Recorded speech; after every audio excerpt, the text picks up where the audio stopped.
इस वीडियो को देखे बिना तुम जेईई मेन का एप्लीकेशन फॉर्म बिल्कुल मत भरना। सो हेलो बच्चा party, welcome back to STBG and this is Sandeep bhaiya from IIT Guwahati. And guys, इस वीडियो को देखे बिना तुम जेईई मेन का एप्लीकेशन फॉर्म बिल्कुल मत भरना, वरना बहुत हाई चांस है कि कहीं ना कहीं तुम जाके गड़बड़ी करो और तुम्हारा जेईई मेन का एप्लीकेशन फॉर्म रिजेक्ट हो जाए। लेकिन इस वीडियो में मैंने स्टेप बाय स्टेप सब कुछ बताया है और बहुत सारे इंपॉर्टेंट पॉइंट्स को मैंने A to Z क्लियर किया है, ताकि अगर इस वीडियो को देख के कोई एप्लीकेशन फॉर्म भर रहा है तो मिस्टेक होने की प्रोबेबिलिटी जो है, पॉसिबिलिटी, वो एकदम 0% की हो। देखो, इस साल बहुत सारे नियम बदले हैं, बहुत सारे रूल बदले हैं। इनफैक्ट इस साल तो अपना जेईई मेन का फॉर्म तुम्हें खुद ही भरना पड़ेगा। तुम्हारे बिना तुम्हारा जेईई मेन का फॉर्म नहीं भरा जा पाएगा, क्योंकि इससे पिछले साल में होता था कि बहुत सारे बच्चे क्या करते थे, अपना डॉक्यूमेंट अपने भैया, दीदी, चाचा को दे देते थे कि सर ये मेरा डॉक्यूमेंट है, ये मेरा फोटो है, ये मेरा सिग्नेचर है, आप क्या करो, फटाफट मेरा फॉर्म फिल कर दो। लेकिन इस साल ऐसा नहीं है। इस साल नियम में बहुत सारा बदलाव किया गया है और बहुत सारी चीजें ऑटो फेच की जाने वाली हैं। इस बार क्या क्या मुख्य बदलाव हैं, किन किन चीजों का ध्यान रखना है, ताकि आपका जो एडमिशन है आराम से सिक्योर हो सके, आराम से आपका एप्लीकेशन फॉर्म भरा जाए, आपका एडमिट कार्ड भी आए और आप जब सेंटर पर जाएं तो वहां पर किसी प्रकार का प्रॉब्लम क्रिएट ना हो। तो इस वीडियो में मैं A to Z आपको सब बताने वाला हूं और साथ ही साथ फॉर्म को अपन लोग भर के भी देखने वाले हैं। जैसे जैसे मैं बोलूंगा आप वैसे वैसे भरो, मुझे नहीं लगता कि कोई गड़बड़ी होगी। लेकिन हाँ, अगर आप इस वीडियो को इग्नोर करके भाग रहे हो और आगे चल के कहीं गड़बड़ी कर दिए ना, तो फिर बाद में फंसाओगे। क्योंकि इस बार अभी जिस दिन रात को 9 बजे 31 तारीख को, 31 अक्टूबर को रात को 9 बजे जेईई मेन का एप्लीकेशन फॉर्म खुला था और मुझे सुबह में ही, आज सुबह में बहुत सारे बच्चों का एक बच्चे का मेल आया कि भैया ये देखो यार, मेरा तो गड़बड़ हो गया, अब बताओ मैं क्या करूं। मैंने लाइव फोटो जब कैप्चर कर रहा था ना मैं, तो वो जो भर रहा था उसने अपना कैप्चर कर लिया। मैं दिखाऊंगा कि एक जगह पर जाके अब वो बच्चा इतना गंदा फंसा है कि अब ना तो आगे जाने का कुछ रास्ता बचा और ना ही पीछे आने का रास्ता बचा। तो क्या गलती नहीं करनी है, इस वीडियो को देख के आप सीख जाओगे। तो चलो बच्चा पार्टी शुरू करते हैं। देखो गाइस, A to Z इस बार के कुछ नियम्स हैं। पहला कि इस बार आधार ऑथेंटिकेशन होने वाला है। हालांकि पिछले साल भी था, लेकिन इस बार क्या स्पेशल है इसमें हम देखेंगे। अपर आईडी इस बार मांगा गया। अब अपर आईडी क्या होता है, एबीसी आईडी क्या होता है, अपर आईडी क्यों मांग रहे हैं इस बार एनटीए, मतलब एनटीए वाले अपर आईडी क्यों मांग रहे हैं, इसके बारे में भी डिस्कस करेंगे। और ये सबसे इंपॉर्टेंट चीज, capture live photograph. Capture live photograph, ये बड़ा इंपॉर्टेंट है। अब जैसा कि तुम्हें पता था, आधार ऑथेंटिकेशन में इन लोगों ने पहले ही इंफॉर्म कर दिया था कि भाई हम आधार से डेटा डायरेक्टली फेच करेंगे। कौन कौन सा डेटा? जेईई मेन का, मतलब जेईई मेन के एप्लीकेशन फॉर्म में आपका नाम, आपका फोटोग्राफ, आपका डेट ऑफ बर्थ और आपका एड्रेस, ये चार चीजें जो हैं आपकी डायरेक्टली आधार से फेच होंगी। अगर इन चार चीजों में से आपका कुछ भी गड़बड़ है तो आपको सबसे पहले क्या करना था, इसको करेक्ट करना था, इसमें करेक्शन कराना था और इसके लिए नोटिफिकेशन पहले से ही दे दिया गया था। अब अगर इनमें से चीजें कुछ भी, अगर इनमें से कोई भी चीज गड़बड़ी है तो क्या होने वाला है देखते हैं। तो सबसे पहले ये तीन चीज आपको नई इस बार देखने को मिल जाएंगी।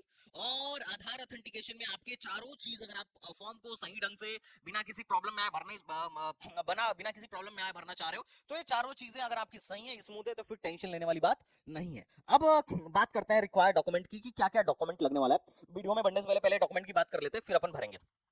तो सबसे पहले तो आपका फोटोग्राफ लगने वाला है। सर ये लोग बोल रहे थे कि आधार कार्ड से फोटोग्राफ फेच करेंगे, तो सर क्या आधार कार्ड से फोटो फेच नहीं होगा क्या, ये लोग हमसे ही अपलोड करवाएंगे? तो यस, फोटो आपसे ही अपलोड करवाएंगे, लेकिन आधार कार्ड से फोटो फेच करके उसको क्या करेंगे, मैच करेंगे कि सही है या नहीं है। अगर मैच हो रहा है तो ठीक है, नहीं हो रहा है तो दिक्कत। और साथ ही साथ आपसे लाइव फोटोग्राफ आपका कैप्चर करेंगे और उसको भी मैच करेंगे। इसको और आधार कार्ड वाले फोटो को, तीनों को मैच करेंगे, देखेंगे ना कि सही है कि नहीं है। पहला तो फोटोग्राफ में बड़ा झंझट है, आपको फोटोग्राफ अपलोड करना है और वो मैच होना चाहिए किससे, आधार वाले से भी और जो लाइव में लेंगे उससे भी। ये ध्यान दीजिएगा, आधार वाले से ऐसा हो सकता है कि किसी का पुराना फोटो हो, बचपन का फोटो, तो शायद रीड ना करे, लेकिन वैसे केस में भी क्या पॉसिबिलिटीज हैं, हम क्या करके अपना एप्लीकेशन फॉर्म भर सकते हैं, उसके बारे में भी मैं इस वीडियो में बताऊंगा। लेकिन जो आप लाइव फोटोग्राफ कैप्चर करोगे, बहुत ध्यान रखना, ये इस फोटोग्राफ से 110% मैच करनी चाहिए, अदरवाइज मामला यहां बड़ा खतरनाक होने वाला है, आप सेंटर पर जाके फंस सकते हो। उसके बाद सिग्नेचर आपके पास आपका स्कैन सिग्नेचर होना चाहिए। क्लास 10th की मार्कशीट मैंडेटरी है, हर सूरत हाल में आपके पास क्लास 10th की मार्कशीट होनी चाहिए। क्लास 12th की भी होनी चाहिए, लेकिन अगर आप अपियरिंग में है तो कोई टेंशन नहीं, फिकर नॉट, आप अपियरिंग में डाल के आगे बढ़ सकते हैं।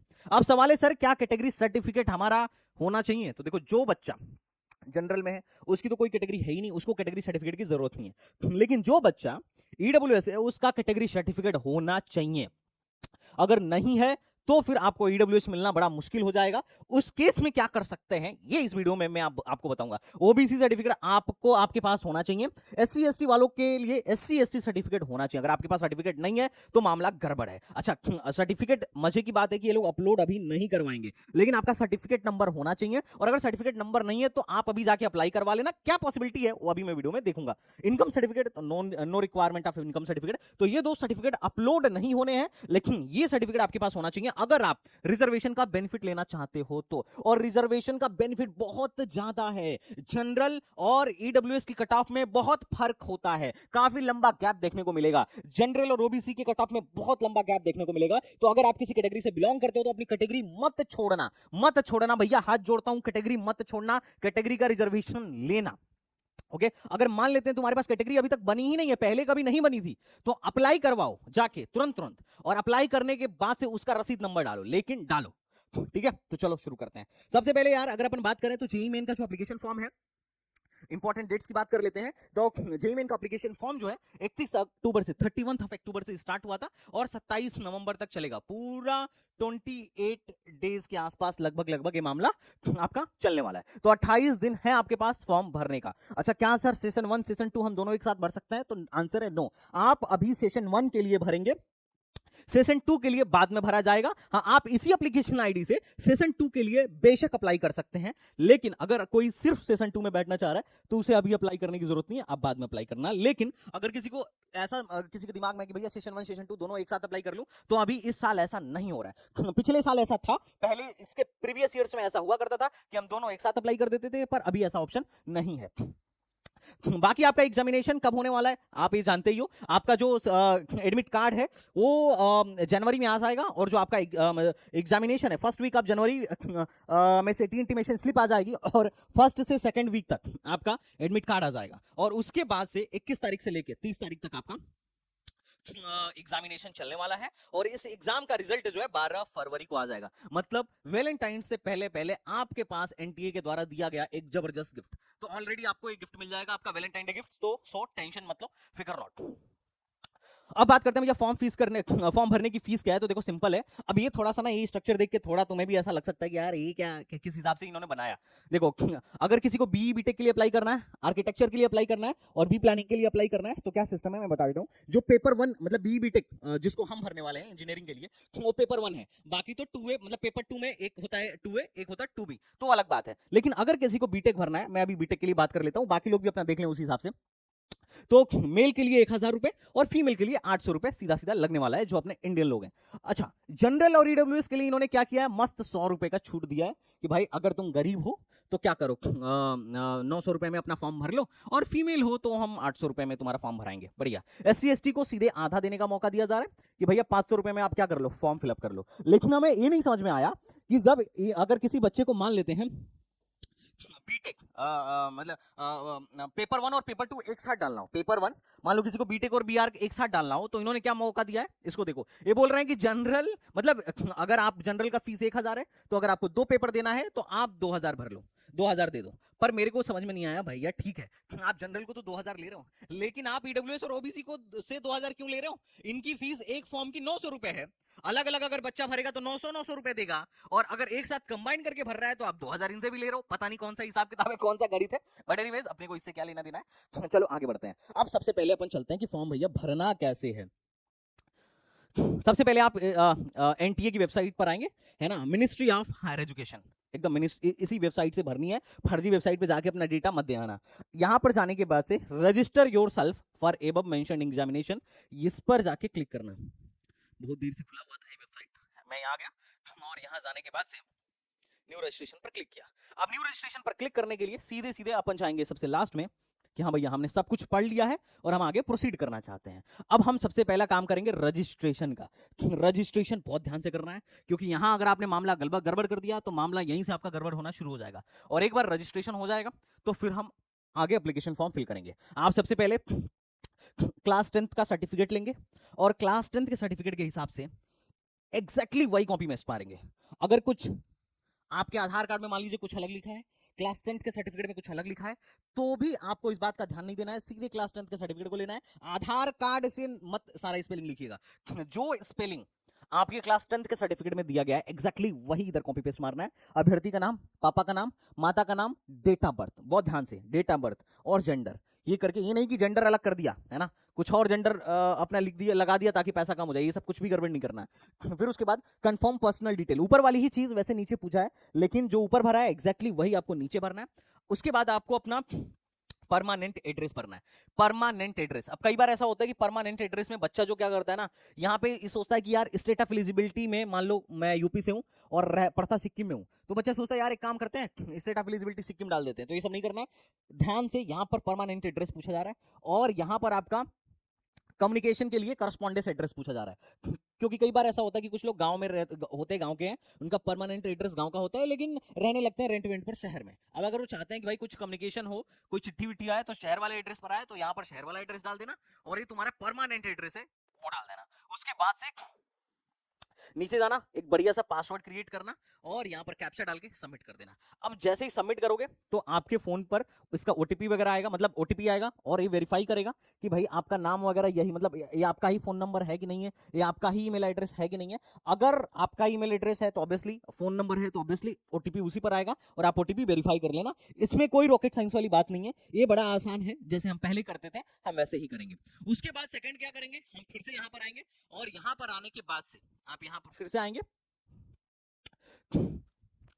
और यहां पर आने के बाद से आप जाएंगे ऑलरेडी रजिस्टर्ड कैंडिडेट में। रजिस्टर्ड कैंडिडेट के लिए हम क्या करेंगे, लॉगिन करेंगे।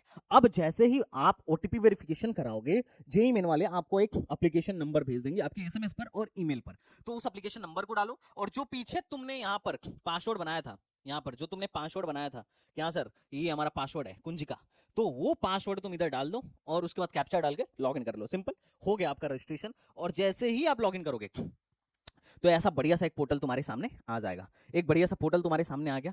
अब क्या करना है, सबसे पहले हमें एक चीज है, हमने रजिस्ट्रेशन किया, रजिस्ट्रेशन के बाद हम अपना कंप्लीट करेंगे क्या, एप्लीकेशन फॉर्म, और यहां से सारा दिमाग, सारा खेल शुरू होने वाला है। तो सबसे पहले अपन क्या करते हैं, यहां से लॉगिन कर लेते हैं और लॉगिन करने के लिए मैं इसमें डाल देता हूं अपना ID and password.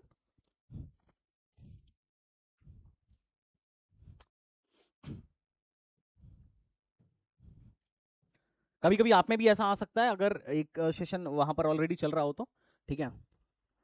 Already registered candidate पे गया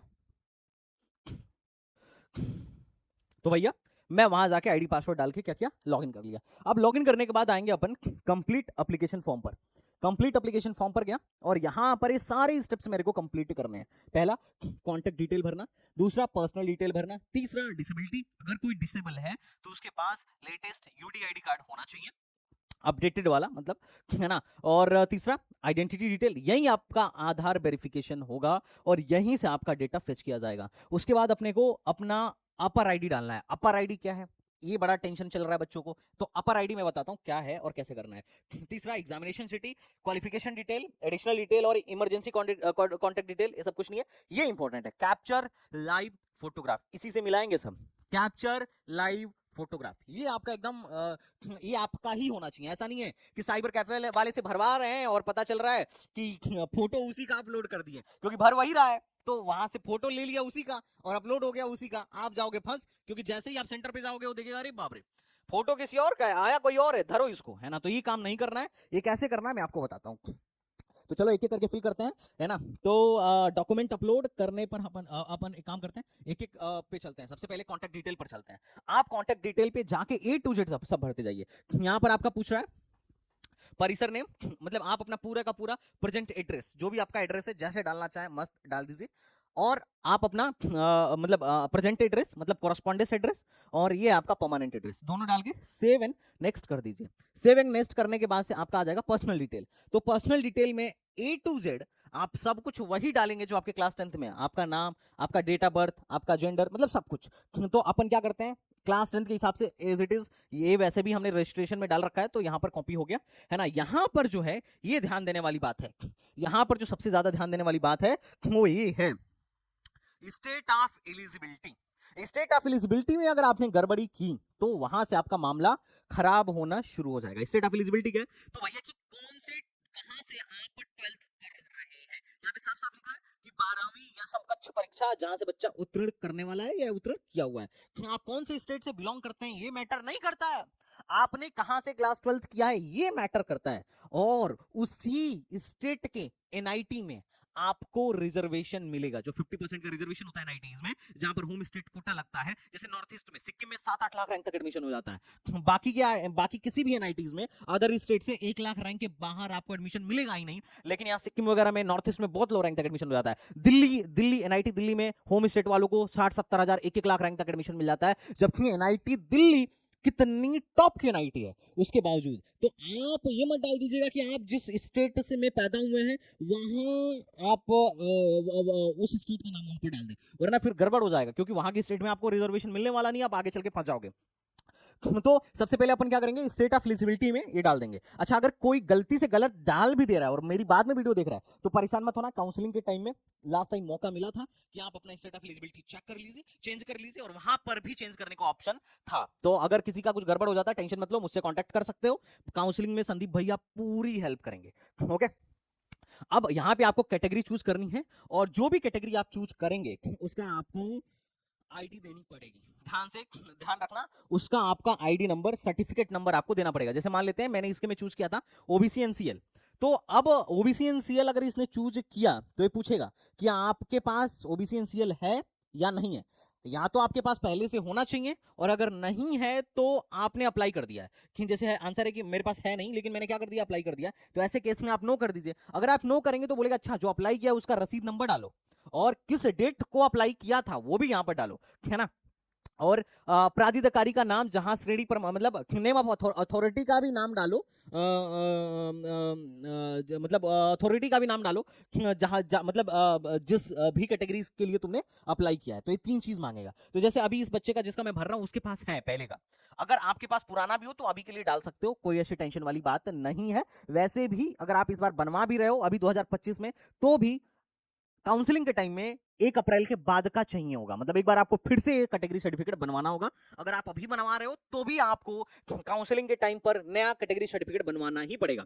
और अगर आपके पास पुराना वाला है, पहले से बनाया 2025 का 24 का, तो आप वो भी डाल सकते हो। अब इंपॉर्टेंट क्या है, वैसे तो इन्होंने ये बोला है कि अपडेटेड वाला डालो, तो अपडेटेड वाला ही तुम लोग भी डालो, है ना। तो यहाँ पे इन लोगों ने बोला है, जैसे मान लो मैं यस करता हूँ तो पूछेंगे कि आप आईडी नंबर बताइए, सर्टिफिकेट आईडी नंबर बताइए, किस डेट को आपका प्रमाण पत्र जारी हुआ था, इशू डेट बताइए, और अथॉरिटी का नाम बताइए जिसने भी आपका सर्टिफिकेट जारी किया है। 3 चीज मांगेगा। अब इस 3 चीज को लेके बच्चे बड़ा डाउट में आ जाते हैं। मैं तुम्हारी डाउट क्लियर कर देता हूँ। जैसे कि इस बच्चे का मैं तुम्हें दिखाता हूँ, इसने यूपी का, मतलब यूपी का है, इसने ओबीसी सर्टिफिकेट बनवा रखा है। अब ओबीसी सर्टिफिकेट किसके अंदर में बनवाया है, under the government of India, under the government of India के अंदर बनवाया है। आवेदन क्रमांक कितना है, आवेदन क्रमांक जो है ये है, कितना आवेदन क्रमांक ये, और सर्टिफिकेट नंबर क्या है, तो सर्टिफिकेट नंबर ये है। तो आपको क्या करना है, सर्टिफिकेट नंबर डालना है। क्या डालना है, सर्टिफिकेट नंबर डालना है, जहां पर आपसे सर्टिफिकेट नंबर पूछा जा रहा है। दूसरा, किस डेट को इशू यह हुआ था, तो ये है आपका इशूड डेट। और तीसरा है कि भैया कौन से अधिकारी ने इशू किया था, तो जैसे यहां पर आपका भी होगा, जैसे इसका जो है अलका सिंह करके कोई है, उन्होंने क्या किया है, इशू किया है। अब ऐसे ही क्या कर सकते हो, आप भी अपना ओबीसी सर्टिफिकेट खोलो और यहां से ये तीनों चीजें जो है, तीनों इन्फॉर्मेशन जो है आप लो, और क्या कर दो, खटाखट ले जाके वहां पर अप्लाई कर दो। अब थोड़ा सा ध्यान देने वाली जो बात है, मैं उसको थोड़ा ध्यान रखना, कि जब अपन कैटेगरी सर्टिफिकेट लगाते हैं ना भाई, कैटेगरी सर्टिफिकेट लगाते टाइम कुछ चीजें अपने को ना ध्यान में रखनी होती हैं, ठीक है।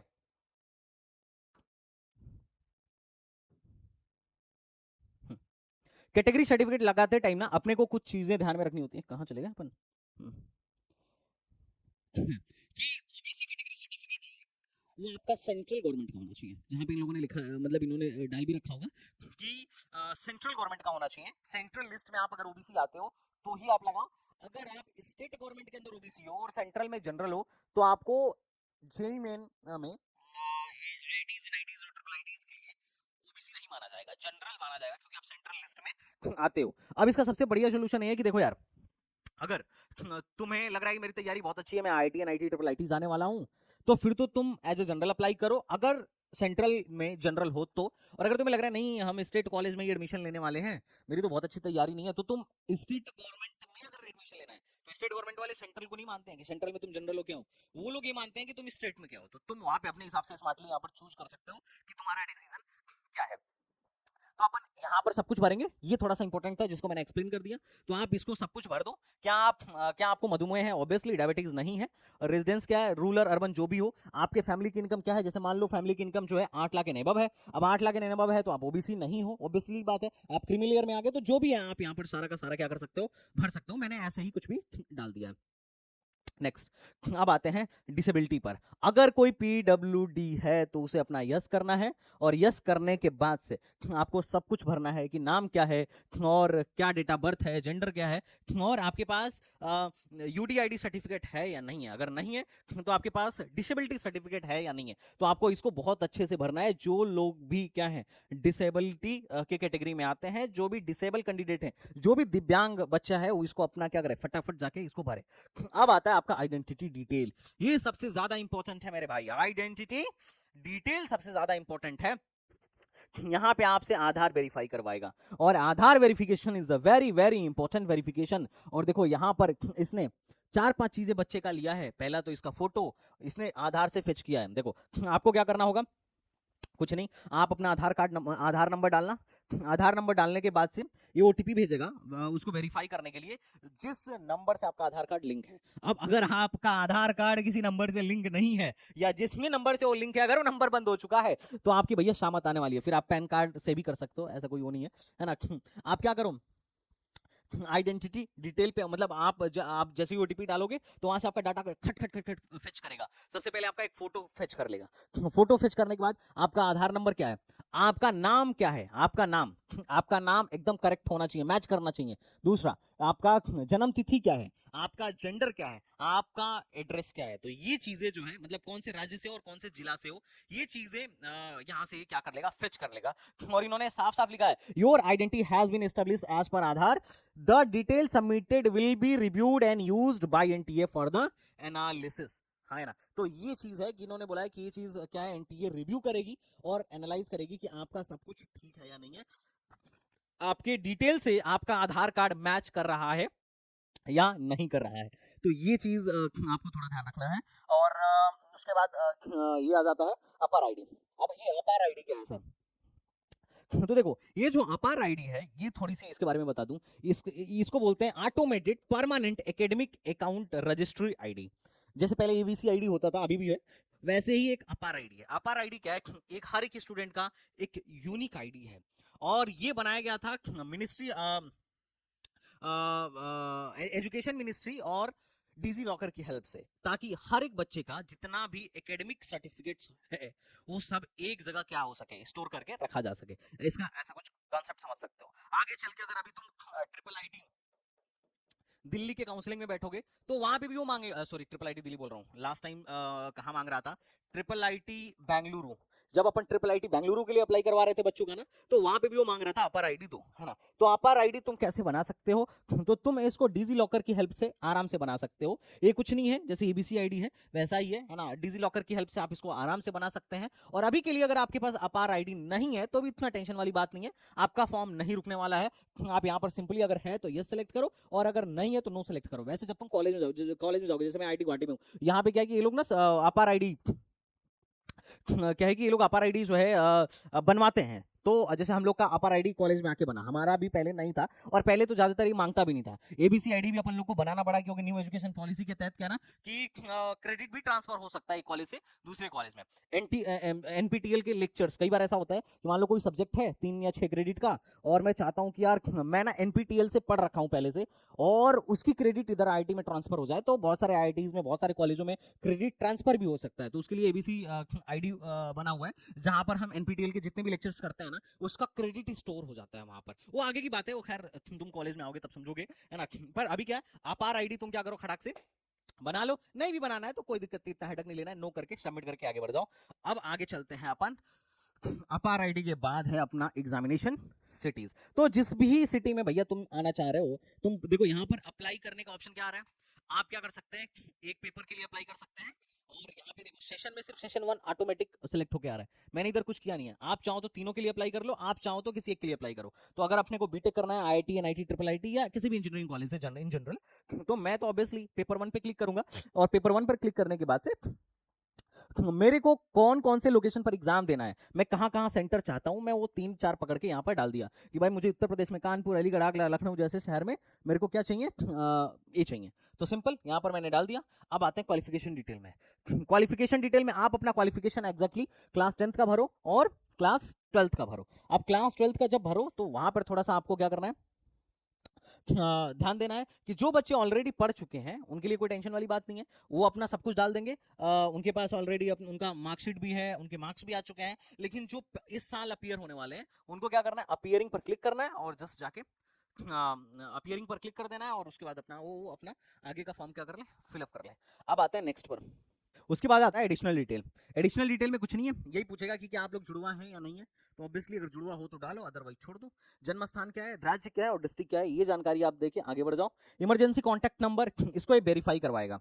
तुम जिसका भी इमरजेंसी कॉन्टैक्ट नंबर में, जैसे मान लो अपने पापा का दे रहे हो कि भाई इंडिया, मोबाइल नंबर ये है और ईमेल आईडी ये है, तो क्या करेगा, इसको ये वेरीफाई करवाएगा, इस नंबर और इस जीमेल पर ओटीपी आएगा। वेरीफाई होने के बाद से तुम इसको सेव एंड नेक्स्ट करके आगे बढ़ सकते हो। अब आता है कैप्चर लाइव फोटोग्राफ, और यहाँ पर एक बच्चे ने गलती किया था। आज दिन में उसने भरवाया कहीं से और उसके बाद मेरे को बताया कि भैया जब वो भरवा रहे थे जब वो भरवा रहे थे तो मतलब मैं जिससे भरवा रहा था ना, उसने क्या किया कि जब कैप्चर लाइव फोटोग्राफ का ऑप्शन आया तो उसने उस पर क्लिक किया, तो लैपटॉप का वेबकैम ओपन हुआ और उसका फोटो ले लिया। और उसका फोटो ले लिया तो वहां पे दिखा भी रहा था कि भाई आपका फोटो, आपने जो आपके आधार कार्ड का फोटो और एक कैप्चर वाला फोटो डिफरेंट है। उसके बाद भी उसने सबमिट कर दिया क्योंकि उसे समझ में ही नहीं आया, फॉर्म आगे ही नहीं बढ़ रहा था। लेकिन बाद में जब हम गए तो यहां पर दिखाने लगा कि photo has been captured, but capture की फोटो आधार से मेल नहीं खाती है। तो मैंने भी एक डमी भरा किसी का भी ऐसे डेटा उठा के ताकि देख सकूं, और मेरे में भी मैंने अपना फोटो ले लिया और फोटो लेके मैंने अपलोड भी कर दिया। अब कैप्चर लाइव फोटोग्राफ पे अपलोड कर दिया तो वहां पे क्या दिखाने लगा, वहां दिखाने लगा कि भाई ये चीज है कि मैं, क्योंकि आधार कार्ड में तो बच्ची का फोटो था किसी का भी, और यहाँ पर मेरा फोटो है, तो वो जो है इसको क्या कर रहा है, बोल रहा है कि ये जो है मैच नहीं खा रही है। तो अब यहां से समस्या शुरू हो गया। अब वो बच्चा टेंशन में आ गया, बोला भैया मैं क्या करूं। मैंने बोला रुको सोल्यूशन मांगता हूं। मैंने बोला एक नया भर के देखो, है ना, नया भर के देखो, नए ईमेल आईडी और नए फोन से भर के देखो, इसमें पेमेंट मत करना वरना फंस जाओगे। क्योंकि सिंपल सी बात है, ये जो फोटो है वो आपके आधार कार्ड से भी मैच करनी चाहिए और आगे चल के जो फोटो अपलोड करोगे उससे भी मैच करनी चाहिए, और अगर नहीं मैच कर रही है तो आप फंसोगे, सेंटर पे जाते टाइम फंस सकते हो सकता है पहले ही रिजेक्ट हो जाए। इन्होंने साफ साफ बोल रखा है कि करेक्शन का ऑप्शन नहीं देंगे। अगर तुम ब्राउचर इनका पढ़ोगे तो वहां पे इन्होंने बोल रखा है कि करेक्शन हम आगे खोलेंगे नहीं। वैसे मेरे हिसाब से तो इनको खोलना चाहिए, क्योंकि और वैसे भी ये चीज पहली बार है, इससे पहले ये सब नहीं था कि आप क्या करो, कैप्चर लाइव फोटोग्राफ करो। अब उस बच्चे का फॉर्म हो गया, अब उस बच्चे का फॉर्म फंस गया है। अब उस केस में क्या हो रहा है, उस केस में वो पेमेंट भी नहीं कर सकता और नया वाला ले नहीं रहा है, क्योंकि डुप्लीकेसी हो जाएगी कि एक ही बच्चा जो है दो एप्लीकेशन फॉर्म भरने, मतलब दो एप्लीकेशन फॉर्म भर रहा है, तो डुप्लीकेसी हो जाएगी। तो ऐसे केस में वो फंसा हुआ है कि भैया यूएफएम ना लग जाए मेरे ऊपर। तो वैसे तो इसका सोल्यूशन मैंने उसको समझा दिया। सोल्यूशन यही है कि भाई देखो, अगर नहीं लेता है तो तुम किसी दूसरे कार्ड से दूसरा फोन नंबर, दूसरा ईमेल आईडी और दूसरा आइडेंटिटी प्रूफ, तुम पैन कार्ड यूज कर लो और पैन कार्ड से क्या करो, इसको फिर से भरो और फिर बताओ। अब देखते हैं उसका क्या रिस्पॉन्स रहता है। तो आपको फंसना अगर नहीं है तो आप जब ये वाला सेक्शन भरना, कैप्चर लाइव फोटोग्राफ, तो आप खुद कंप्यूटर के सामने आ जाना, लैपटॉप के सामने आप खुद आ जाना, ताकि आपका लाइव फोटोग्राफ कैप्चर हो सके। अगर लाइव फोटोग्राफ आपका सही से कैप्चर नहीं होगा, मिसमैच हो जाएगा, तो आपको आगे चल के समस्या हो सकती है। तो जैसे कि चाहे आप जिससे भी भरवा रहे हो, खुद भर रहे हो तो बहुत बढ़िया, मैं तो कहूंगा खुद ही भरो। लेकिन अगर खुद नहीं भर सकते तो आप जिससे भी भरवा रहे हो उसके साथ बैठ के भरवाइए, एक एक चीज वेरीफाई करके। और जब कैप्चर लाइव फोटोग्राफ की बात आए तो आप खुद सामने होइए और आपका वो फोटो कैप्चर करे, और जब आप सबमिट कर रहे होंगे तो दोनों को कंपेयर करेगा, आपके आधार कार्ड के फोटो को और आपके लाइव कैप्चर फोटो को एक कंपेयर करेगा और बताएगा कि ये चीज मैच खा रही है या नहीं खा रही है। अगर मैच खा रही है बहुत बढ़िया, फिर आप उसको सबमिट कर दीजिए और आगे बढ़ जाइए। आगे बढ़ने के बाद आपको ऑप्शन आएगा डॉक्यूमेंट अपलोड करने का। डॉक्यूमेंट अपलोड करने का ऑप्शन जब आएगा तो आपको क्या करना है, बिना मास्क के एटलीस्ट मिनिमम 80% आपका फेस जो है ना, विजिबल होना चाहिए। और व्हाइट बैकग्राउंड में आप क्या करिए, एक 10 से लेके 200 केबी के बीच का एक फोटोग्राफ अपलोड करिए, सिग्नेचर अपलोड करिए और क्लास 10th की मार्कशीट अपलोड करिए। अगर आप क्लास 12th पास आउट है तो क्लास 12th की भी मार्कशीट मांगी जा सकती है, आप उसको भी अपलोड करिए। उसके अलावा और कोई चीज आपसे ज्यादातर केस में मांगेगा नहीं, ठीक है। कोई कैटेगरी सर्टिफिकेट नहीं मांगा जा रहा है कि आप अपलोड करिए ही करिए, और ना ही किसी और प्रकार का अन्य प्रकार का सर्टिफिकेट मांगा जा रहा है। हाँ, अगर आप किसी पीडब्ल्यूडी कैंडिडेट हैं या कुछ और आपका केस है तो वहां पे हो सकता है मांगा जाए, और बाकी फिर फाइनल सबमिशन में जाइए और इसको फाइनली सबमिट कर दीजिए। तो ये पूरा प्रोसीजर है एकदम सही से फॉर्म भरने का, जिसमें लाइव कैप्चर लाइव फोटोग्राफ वाले मैटर को आपको बहुत सेंसिटिवली लेना है ताकि गड़बड़ी ना हो। बाकी तो मुझे नहीं लगता कि और कोई ज्यादा गड़बड़ी होगा। स्टेट ऑफ एलिजिबिलिटी में ध्यान रखना है कि आपको स्टेट ऑफ एलिजिबिलिटी में वही डालना है जहां से आपने 12th किया है, ना कि वो डालिए जहां से आप क्या कर रहे हैं, जहां पर आप रह रहे हैं। तो ये सारी चीजें, इसके अलावा अगर कोई पॉइंट छूट गया हो, अगर आपको कोई समस्या हो तो आप बताइए। बाकी आप लोग अपने आधार कार्ड को अपडेट करवा लीजिए, और अगर आपका कैटेगरी सर्टिफिकेट पुराना है तो भी आप अभी के लिए यहां पर लगा सकते हैं, अभी भी आपके पास टाइम है, तो अभी भी आपका आधार कार्ड अपडेट हो जाएगा, डोंट वरी। और फोटो आधार कार्ड के फोटोग्राफ को लेके मुझे नहीं लगता इतना ज्यादा आपको टेंशन लेने की बहुत ज्यादा जरूरत पड़ेगी। तो बाकी जैसे मैंने बताया, आप उसी तरीके से क्या करिए, अपना फॉर्म फिल करिए। उसके अलावा अगर आपको लगता है कि संदीप भैया ये वाला पॉइंट तो मेरा रह गया यार, ये वाली पॉइंट तो मेरी पॉइंट स्पेशली क्लियर नहीं हुई, तो आप कमेंट बॉक्स में बताइए। और आगे के लिए आप लोगों की काउंसलिंग के लिए कैसे तैयारी करनी है, तैयारी से रिजल्ट आने से लेकर आगे कैसे कॉलेज में एडमिशन लेना है, कौन कौन से फॉर्म को अप्लाई करना है, उन सब पर मैं आपको A to Z एकदम राइट गाइडेंस देता रहूंगा, जो कि मैं हर साल देता हूं। तो आप तक मेरी वीडियो पहुंचे उसके लिए आप सब्सक्राइब कर लीजिए, बेल आइकन दबा लीजिए, और मैंने एक व्हाट्सएप ग्रुप बनाया है, आप उसको ज्वाइन कर लीजिए, आपको बहुत ज्यादा फायदा मिलेगा। बहुत सारे IITians STBC में है जो आज इनसे आप कंसल्ट कर सकते हो, आप अपने लिए पर्सनल एक काउंसलर भी यहाँ से हायर कर सकते हो। तो that platform will be very very helpful for you. तो चलिए फिर मिलते हैं नेक्स्ट वीडियो में, तब तक के लिए बाय बाय, टाटा एंड जय हिंद।